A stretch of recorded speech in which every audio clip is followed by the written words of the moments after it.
কয়দিন আগে আমাদের বাংলাদেশের একজন বড় নেতা উনি সাংবাদিকদের সাথে সাক্ষাৎকার দিলেন, কথা বললেন।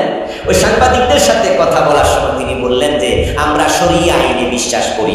আর শরিয়া আইনের ব্যাপারে ওটা বলেছে কিন্তু যে আমরা শরিয়া আইনে বিশ্বাস করি না। আমাদের সংগঠন পরে দেখবেন শরিয়া আইন বিশ্বাসের তো কথার ব্যাপারটা নাই কোথাও। হয়তো ওনারা চান, ওনারা করুক, ওনারা শরিয়া আইন করতে চান, ওনারা করুক। আমরা মাদ্রাসা শিক্ষার সম্প্রসারণ হোক সেটা চাই, কিন্তু মাদ্রাসা শিক্ষা আন্দোলনকে একটি নির্ধারিত দলীয় রাজনীতির আন্দোলনে পরিণত করতে চাই না। দ্বিতীয় কথা হলো যে বাংলাদেশে ইসলামী কোরআন সুন্নাহর বিপরীতে শরীয়ত বিরোধী কোনো আইন প্রণীত হবে না। আমরা সমস্ত মানুষের সাথে কথা বলছি, রাজনৈতিক অরাজনৈতিক ইসলামপন্থী সমস্ত দলের সাথে কথা বলছি। আমরা হেফাজত ইসলাম বাংলাদেশের সম্মানিত নায়েবের সাথে দেখা করেছি, হাটহাজারী মাদ্রাসায় গিয়েছি, শর্ষিনা বিষয়ের সাথে দেখা করেছি, এবং আলিয়া লাইনের সমস্ত মুরব্বীদের সাথে যারা। আরেকজন অবিস্মরণীয় যোগ্য মানুষ আমরা পেয়েছিলাম, প্রেসিডেন্ট শহীদ জিয়াউর রহমান রাহেমাহুল্লাহ। আল্লাহ তার কবরকে জান্নাতের টুকরা বানিয়ে দাও, বলেন আমিন। তিনি সত্যি সৎ মানুষ ছিলেন।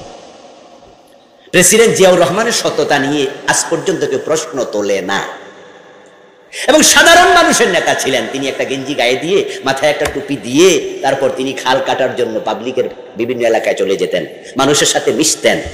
অত্যন্ত সৎ মানুষ ছিলেন। আমরা তো আল্লাহওয়ালা মানুষ খুঁজি, ঠিক না? আল্লাহওয়ালা মানুষ পাইলে আমরা একটু তাদেরকে মহব্বত করি, মুসাফা করি, পারলে কিছু হাদিয়া তোহফা দেই, তাদের দোয়া চাই। আল্লাহওয়ালা মানুষ। এখন আল্লাহওয়ালা কে? বড় টুপিওয়ালা আর বড় পাঞ্জাবিওয়ালা, যার মাথায় বড় পাগড়ি আছে, সে আল্লাহওয়ালা? আমরা অনেক সময় মানুষ দেখে ইসলাম খুঁজি, অথচ তা নয়। ইসলাম দিয়ে মানুষ খোঁজা দরকার। যার চেহারা সুন্দর, মুখে দাঁড়িয়ে আছে, ওর দিকে তাকাইলে তো সুন্দর লাগবে, মানুষেরটাই তো সুন্দর। এখন আপনি যদি ওকে দেখে মনে করেন হে যে আল্লাহর ওলি, কোনো সন্দেহ নাই, চেহারা দেখো কত নুরানি, কত সুন্দর চেহারা। আপনি যদি এভাবে মানুষ বিচার করেন, আল্লাহর ওলি খোঁজেন, আহলুল্লাহ খোঁজেন তার চেহারার দিকে তাকাইয়া, তাহলে আপনি ভুল করবেন। হযরত বেলাল কি দেখতে খুব সুন্দর ছিলেন? কথা বলেন না আমার ভাইরা, সুন্দর ছিলেন? বলুন তো কেমন ছিলেন? হালকা কালো? একবারে নিগ্র কালো। কিন্তু বেলাল যে আল্লাহওয়ালা, আল্লাহর ওলি, কোনো সন্দেহ আছে?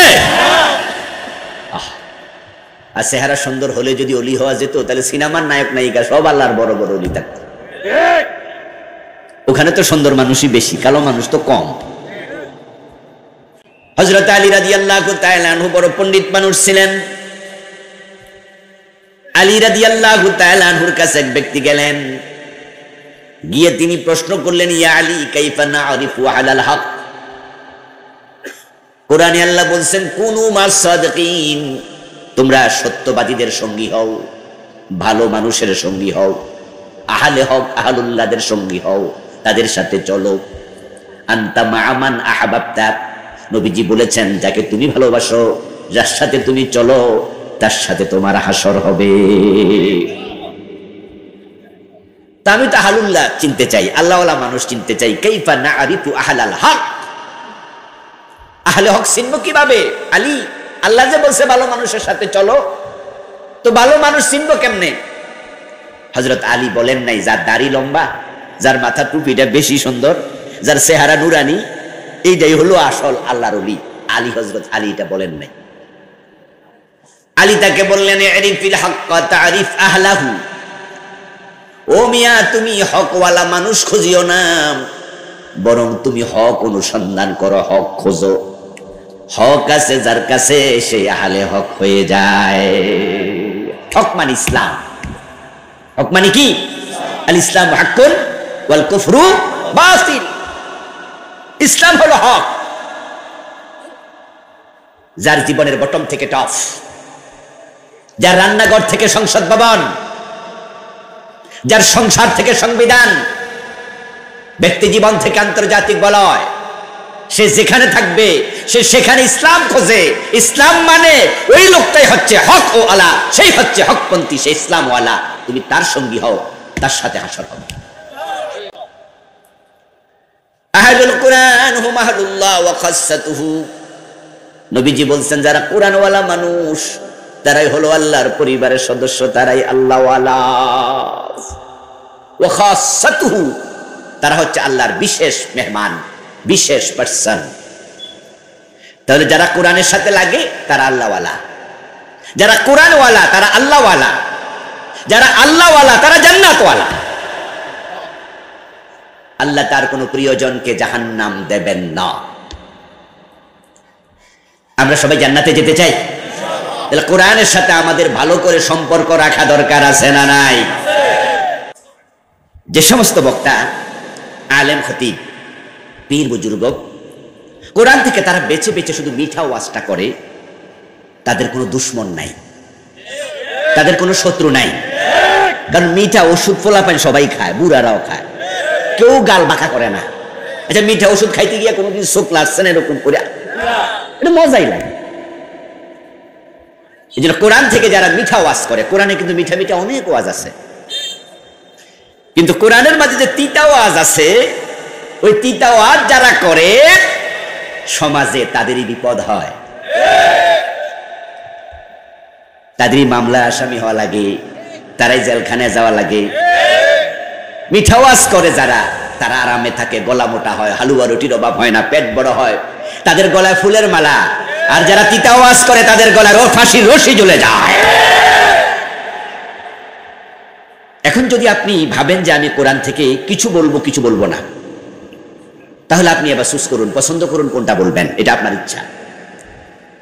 আর যদি আপনি মনে করেন যে না, আমি যে কিছু বললাম কিছু বললাম না, বাকিটা কি গোপন হয়ে গেল না? হ্যাঁ, আমার বন্ধু, যারা কোরআনের কিছু বলবে কিছু বলবে না, ইন্নাল্লাযীনা ইয়াকতুমুনা মা আনজালনা, আমি যা নাযিল করেছি তা থেকে যারা গোপন করবে, তারা ভেবে চিনতে বলবে, যা বললে এলাকার নেতার মন খারাপ হবে না, এমন ওয়াজ করব, তাহলে নেতা আমাকে চাকরির গ্যারান্টি দেবে, হুজুর আপনার সাথে আমি আছি। যদি আপনি এরকম ভাবেন যে আমি কারো মনে কষ্ট দেব না, আমি শুধু মিঠা ওয়াজ করব, তাহলে ইয়াকতুমুনা মা আনজালনা, আমি যে কোরআন নাজিল করলাম, ওহী নাজিল করলাম, তার কিছু অংশ তারা গোপন করলো। এবার আয়াতের শেষে আল্লাহ বলে, উলাইকা ইয়ালআনুহুমুল্লাহ ওয়া ইয়ালআনুহুমুল লাঈনুন, যারা কিছু বলে কিছু গোপন করে তাদের উপর আল্লাহর লানত পড়ে। লানত মানে গজব। উলাইকা ইয়ালআনুহুমুল্লাহ, কিছু বলবেন কিছু বলবেন না, আল্লাহ বলে আমি তাকে গজব দেই। এখন হক কথা বললে আপনারা আমাকে ধমকাবেন, আপনারা আমাকে তিরস্কার করবেন, আপনারা মনে কষ্ট পাবেন, পুলিশ ধরে আমার জেলে দেবে। আর যদি হক না বলি আল্লাহ গজব দেবে। জটিল কোনটা? আল্লাহর গজব। যারা আল্লাহর আযাব, আল্লাহর গজবকে ভয় পায়, তারা কখনো মানুষের কোন জুলুমকে পরোয়া করে না। তারা দুনিয়ার কষ্ট হাসি মুখে বরণ করে।